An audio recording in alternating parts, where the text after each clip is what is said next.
বিশ্বনবী ডেকে বললেন, ফাতেমা, তুমি বিশ্বনবীর মেয়ে হতে পারো, কিন্তু আলী তোমার স্বামী। আলী যদি তোমার উপর নাখোশ থাকে, জান্নাতের দরজা তোমার জন্য খুলবে না। কোথায় গেছে আলী, কোথায়? বললেন যে মসজিদে নববীতে গেছে। বিশ্বনবী যে দেখলেন বালির উপরে আলী শুয়ে আছে।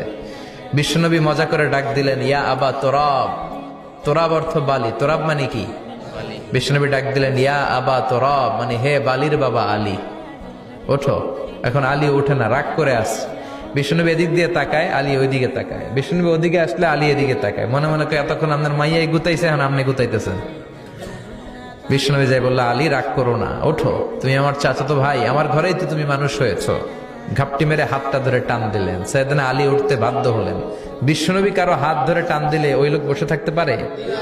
উঠে গেলেন, ঘরে নিয়ে আসলেন। নিয়ে এসে বিশ্বনবী খাটের মাঝখানে শুইলেন। ডান দিকে শোয়ালেন আলীকে, বাম দিকে শোয়ালেন ফাতেমাকে। এবার